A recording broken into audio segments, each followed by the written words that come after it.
రేవంత్ సర్కార్ అంటేనే పేదల ప్రభుత్వం అని చెప్తున్నాడు. ఎవడన్నాడు సార్ వాడు? రేవంత్ సర్కార్ అంటే పేదల ప్రభుత్వం కాదు, అది పీడ పీడ పీడ పీడ ప్రభుత్వం అంటారు దీన్ని. పేదల ప్రభుత్వం కాదు. ఏం కట్టించిండు సారు? కేసీఆర్ ఇచ్చిన డబుల్ బెడ్రూమ్లకు కలర్లు వేసిండు అంతే. కలర్లు వేసిండు. గరీబోలే హైడ్రా అనుకుంటే గరీబోలే ఇల్లు కూల్చుతుండు. అరే ఒక్క క్యాండిడేటు నీకు అన్అఫిషియల్గా బిల్డింగ్ కట్టిన తర్వాత నువ్వేం చేయాలి? దానికి నోటీసులు ఇవ్వాలి. నోటీసులు ఇచ్చిన తర్వాత రెస్పాండ్ కాకపోతే నువ్వు కూల్చేయాలి.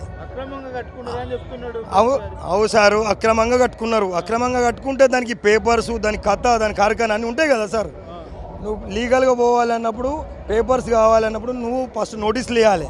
మీరు అక్రమంగా కట్టుకున్నారు, ఇది కూల్చేయాలి, ఇది పద్ధతి కాదని నోటీసులు ఇవ్వాలి. రేవంత్ రెడ్డి అన్నోళ్ళు కూడా దుర్గం చెరువు FTL ఉంది, అది ఎందుకు కూల్చలేరు అనుకోవచ్చు మరి? అది ఎందుకు కూల్చలేరు అంటే ఇక నేనేం చెప్పగలుగుతాను? ఇక మీరు అధికారంలో ఉన్నారే నడుస్తుంది.